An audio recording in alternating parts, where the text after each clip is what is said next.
আসসালামু আলাইকুম। আলহামদুলিল্লাহ, আশা করি সবাই ভালো আছেন। আলহামদুলিল্লাহ, আল্লাহর অশেষ রহমতে আমি ভালো আছি। একটা ভিডিও ফেসবুক পেজে ছাড়ছি চাঁদা নিয়ে, আর এখন আলোচনা করব আদর্শ, রাজনৈতিক আদর্শ নিয়ে। এইটা আমার ফেসবুক আইডি থেকে। তো প্রথম কথা হলো, কেউ যদি আওয়ামী লীগ করে সে কিন্তু জাহান্নামে যাবে না। কেউ যদি বিএনপি করে সেও জাহান্নামে যাবে না। কেউ জামাত, চরমোনাই, যে যে রাজনৈতিক দল করুক, রাজনৈতিক দল করলেই যে সে জাহান্নামে যাবে, সে কাফের হয়ে যাবে, সে মুরতাদ হয়ে যাবে, এমনটা কিন্তু না। কিন্তু যখন আসে আদর্শর কথায়, যারা আমরা মুসলমান তাদের অবশ্যই আদর্শ হওয়া উচিত হজরত মুহাম্মদ সাল্লাল্লাহু আলাইহি সাল্লাম। জিয়াউর রহমানকে আমার ভালো লাগতেই পারে, শেখ মুজিবকে আমাদের ভালো লাগতেই পারে। দুনিয়ায় যেহেতু আমরা পিসে হুজুররা বলে যে নবী রাসূল এখন যেহেতু আর না আসবে, তোমরা পিসে হুজুরদের চলা অনুসরণ করো, একজন মুরব্বীর অনুসরণ করো। তো রাজনৈতিক হিসেবে জিয়াউর রহমান, শেখ মুজিবুর রহমানের অনুসরণ আপনারা করতেই পারেন, কিন্তু দেখতে হবে আদর্শর কথা যখন বলেন তখন কিন্তু আগে বলতে হবে যে আমাদের আদর্শ হলো হুজুর সাল্লাল্লাহু আলাইহি সাল্লাম। আমরা জিয়ার আদর্শে চলি, আমরা বঙ্গবন্ধুর আদর্শে চলি, এগুলো তো আপনাদের মুখে চাপাবাজি। কিন্তু একবার চাপাবাজি করার আগে চিন্তা করে দেখেন যে আপনি কি বলতেছেন, কথাগুলো কতটা রাইট।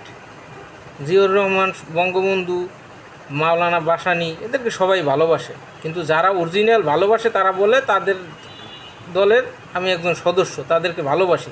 কিন্তু তাদের আদর্শে আপনি চলেন। আপনি তো বঙ্গবন্ধু এবং জিয়াউর রহমানের কোনো আদর্শ আপনি দেখেনই নি। জিয়াউর রহমানের আদর্শ কয়টা বইতে লেখা আছে? এখন যে ছেলেপেলেরা সব জিয়ার আদর্শে চলে, আদর্শতে চলে, তারা জিয়াউর রহমানের কোন বই পড়ে তার কাছ থেকে কোন আদর্শ শিখছে? এগুলো শুধু চাপাবাজি। বঙ্গবন্ধুর আপনার জীবন কাহিনী আওয়ামী লীগের আমলে বইতে টইতে লেখা আছে, এটা তো তাও টোটাল মানা যায় যে কিছুটা ওইখান থেকে নিয়েছে। কিন্তু জিয়াউর রহমানের আদর্শে যারা চলে, ইদানিং ইয়াং পোলাপান যাদের বয়স 20 বছর 25 বছর হয়েছে, তারা জিয়াউর রহমানের আদর্শ মানে কী দিয়ে তারা সেই আদর্শটা শিখছে? এটা তো পুরো ভাওতাবাজি এবং মিছে কথা। এই মিছে কথা করার আগে একবার চিন্তা করেন যে আপনি যে বলতেছেন আমি বঙ্গবন্ধুর আদর্শে চলি এবং আমি জিয়াউর রহমানের আদর্শে চলি, যে যে রাজনৈতিক দলই করেন, এটা ইসলামের দ্বারা কতটা মানে এটা গুরুত্বপূর্ণ কথাবার্তা।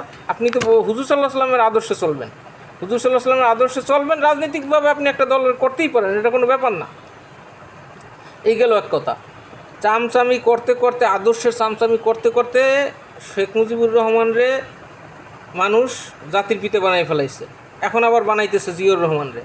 শেখ মুজিবের নাম নিতে হইলে আগে এখন তো সাহস হয়ে গেছে, কথা বলা যায়। আগে শেখ মুজিবের বিরুদ্ধে বা শেখ হাসিনার বিরুদ্ধে কোনো কথা বলা যাইতো না। এক মহিলা বলছিল যে আমি নমিনেশন পাই না, বেহেস্তে যাই বঙ্গবন্ধুর কাছে বিচার দেবো। কত বড় মানে চামচামি। আবার ব্যারিস্টার সুমন বলছিল এই মুজিব কোড গায়ে দিলে মৃত্যুরও ভয় থাকে না। চামচামির একটা লিমিট থাকে। এখন আবার জিয়াউর রহমান এরে নিয়ে বলতেছে, তারেক জিয়ার নিয়ে বলতেছে এদের নাম লইলে উজু করতে হবে। জিয়াউর রহমানের নাম ভালো করে না লইলে বাংলাদেশে থাকা যাবে না, তারেক জিয়াউর বাংলাদেশ থাকা যাবে না। এগুলো তো চামচামি। জিয়াউর রহমানের আদর্শের কোনো বই পড়ে নাই সব জিয়াউর রহমানের আদর্শের লোক। যদি মুসলমান হন তার আদর্শ অবশ্যই হওয়া উচিত হুজুর পাক সাল্লাল্লাহু আলাইহি সাল্লাম। আমি কিন্তু মিজানুর রহমান আজহারীর অনেক পছন্দ করি, কিন্তু সে তো আমার আদর্শ না। সে হুজুর সাল্লাল্লাহু আলাইহি সাল্লামের আদর্শে চলে, সে স্বীকার করে, এই জন্য আমি তাকে পছন্দ করি। আপনি জিয়াউর রহমানের পছন্দ করেন, শেখ মুজিবুরে পছন্দ করেন, চরমোনাই পীর সাহেবরে পছন্দ করেন, জামায়াতে ইসলাম আমিরকে পছন্দ করেন, যাকে পছন্দ করেন, কিন্তু আপনার আদর্শ তো হওয়া উচিত হুজুর পাক সাল্লাল্লাহু আলাইহি সাল্লাম। এই আদর্শ থেকে কেমনে চলে আসে না মানুষ? এবং এই কথা কীভাবে বলে? আবার একটা কথা বলে, সব ক্ষমতার উৎস জনগণ। এই কথাটা বললে কারো ইমান থাকে? সব ক্ষমতার উৎস তো আল্লাহ তাআলা। আল্লাহ তাআলার উপরে কারো ক্ষমতা আছে? হ্যাঁ, এই থেকে ফিরে আসেন। যে যে দল করেন কোনো সমস্যা নাই, কিন্তু দলের চামচামি করতে যাইয়া আল্লাহর ভুলেন না, রাসূলের ভুলেন না। কারণ মরা আমাদের সবারই লাগবে। যে মরা লাগবে এটা সবাই জানে। আমার বাপ নাই, মা নাই, মারা গেছে, আমিও মারা যাবো, দাদা মারা গেছে, সবাই মারা গেছে। তো রাগ করেন না কেউ। কথাগুলো বললাম যে কিছু কিছু ছোটো ছোটো ছেলেরা যাদের বয়স এখন 18 থেকে 20, আমার বয়স তো আল্লাহর রহমতে 36 চলে, 18, 20, 25, এরা সব জিয়ার সৈনিক, জিয়ার আদর্শ। ঠিক আছে, তোমরা বিএমপি করো, আলহামদুলিল্লাহ ভালো, কিন্তু তোমাদের আদর্শ জিয়াউর রহমানের কোনো বই পড়লা না, কিছু পড়লা না, তোমাদের আদর্শ জিয়াউর রহমান কেমনে হলো? বলতে পারবা জিয়াউর রহমানের জন্ম কয় তারিখে আর মৃত্যু হয়েছে কয় তারিখে? এটা জিজ্ঞেলে তো বলতে পারবা না। শেখ মুজিবের তো পারবা, কারণ 15ই আগস্ট মাইক বাজাইতে, এই জন্য এটা শোক দিবা। সিংহের জন্মদিন কবে এটা পারবা, এটাও পারবা, কারণ সরকার জোর করে বন্ধ দিত না, মার্চ মাসে বন্ধ দিত জোর করে, এই জন্য পারবা এর জন্মদিনের কথাটা। কিন্তু জিয়াউর রহমানের জন্ম কবে মৃত্যু কবে অনেক অনেক ইয়াং ছেলেপেলেই পারবে না, কিন্তু তার আদর্শে চলে। এই আদর্শ হওয়া উচিত একমত হুজুর পাক সাল্লাল্লাহু আলাইহি সাল্লামের। আর সব ক্ষমতার মালিক হওয়া উচিত একমাত্র আল্লাহ তাআলার। এইটাই আমরা মুসলমান, এইটাই আমরা মানি। যারা মুসলমান হইয়া কপাল টাকা কপালে দাগ বানাই হেলাইছে, কিন্তু আদর্শ মানে না, তার লাভ কী? আবার বলে সব ক্ষমতার উৎস জনগণ। তাহলে সারাদিন কপাল যদি আল্লাহর কাছে টাকায়, আর যদি বাইরে গিয়ে বলে সব ক্ষমতার উৎস জনগণ, কোনো লাভ আছে? কোনো লাভ নেই।